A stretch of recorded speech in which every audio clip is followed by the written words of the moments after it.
Malam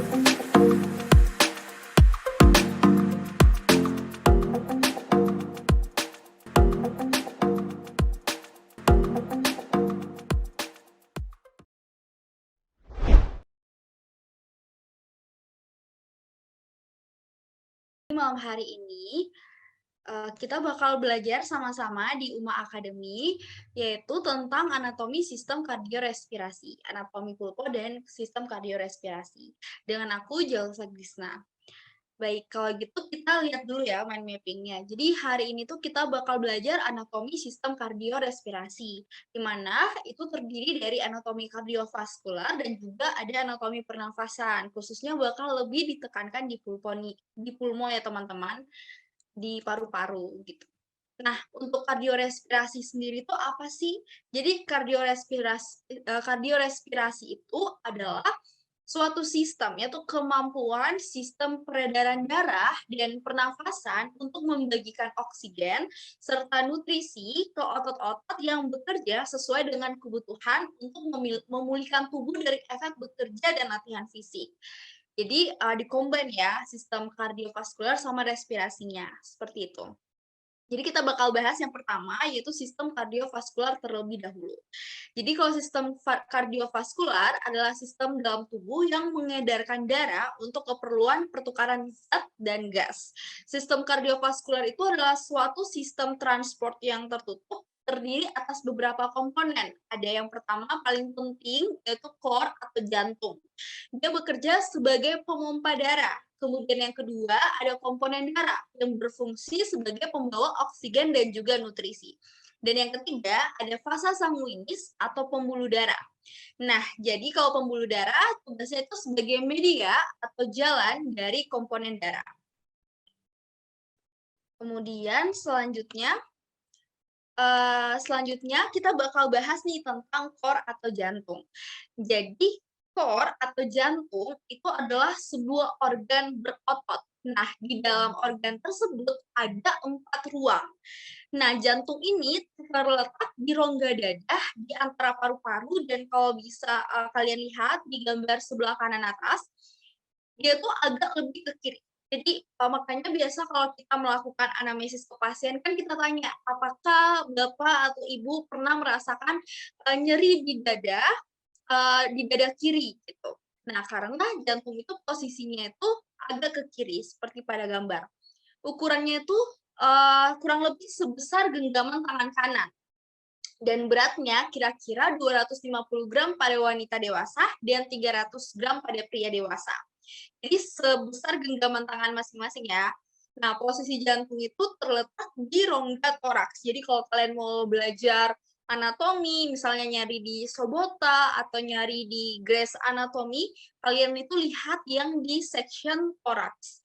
Nah, jadi jantung itu kan terletak di antara dua paru, berada di tengah-tengah dan sedikit ke sebelah kiri dari sternum. Dia berada kira-kira 5 cm di atas processus xiphoideus. Kemudian, nah, jadi sebelum kita bahas ruang-ruangan yang ada di jantung nih, kita harus tahu terlebih dahulu nih.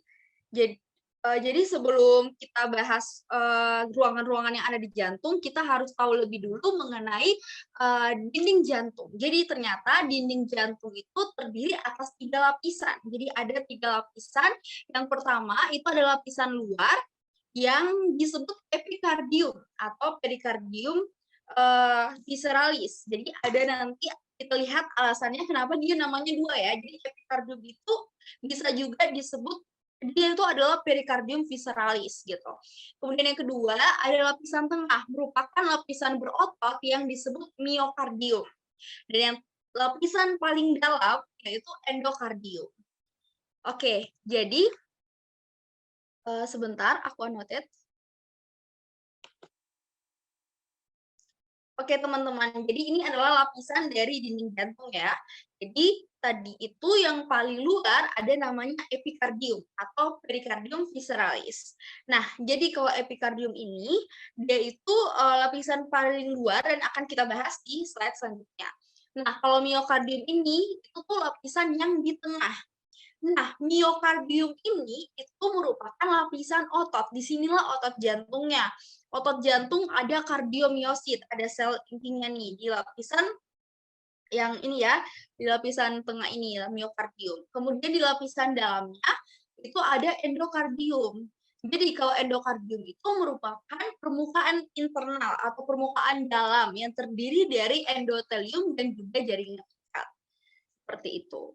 Jadi urutannya dari luar itu epikardium dulu atau perikardium visceralis, baru miokardium, baru endokardium. Bakal dibahas lebih lanjut nanti kalau kalian belajar ikut kelas yang histologi ya. Nah, selanjutnya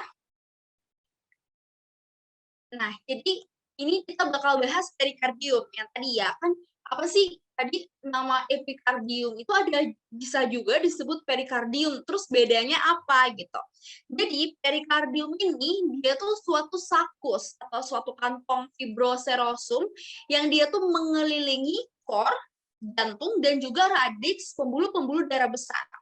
Nah, ini tuh perikardium itu ada dua komponen, ada yang namanya fibrosum dan ada yang namanya serosum. Jadi aku annotate lagi ya. Nah, gini, jadi kalau yang perikardium fibrosum itu yang paling luar nih, teman-teman. Dia merupakan jaringan ikat padat lapis bagian luar. Jadi dia itu bagian luar yang dia membatasi medias inum medium gitu. Jadi yang putih-putih yang kalian lihat yang paling luar nih, nah ini adalah si perikardium fibrosumnya.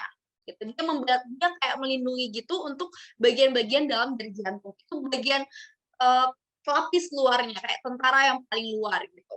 Nah, kemudian yang kedua, setelah perikardium fibrosum, ada yang namanya perikardium serosum. Nah, perikardium serosum ini, teman-teman, dibagi menjadi dua lapisan. Jadi dia dibagi lapis lagi. Jadi ada perikardium serosum yang namanya lamina parietalis, dia melapisi permukaan dalam fibrosum. Atau dengan kata lain, setelah fibrosum, langsung lamina parietalis di bawahnya. Jadi kan fibrosum paling luar ya, tadi lapis tentara paling luar. Kemudian, berarti lapis keduanya nih yang kalian lihat warna oranye yang langsung setelah gambar warna putih ada gambar oranye ini ya. Bisa diperhatikan, nah itu adalah lamina parietalis. Jadi dia lapis kedua.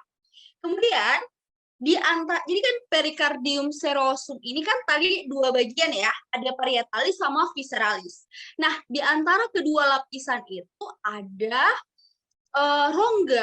rongga atau disebut kavitas ini perikardialis, rongga. Kalian lihat yang di gambar ini yang ditunjukin dengan warna hitam.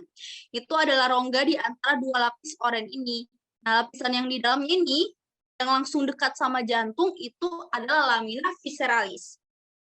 Nah, karena dia dekat sama jantung, berarti dia itu juga lapisan pertama jantung kan. Makanya kenapa dia itu disebut juga epikardium. Jadi dia itu satu. Jadi lamina parietalis itu juga disebut epikardium. Yang tadi kalau di jantung, di dinding-dindingnya dia paling luar, ya kan?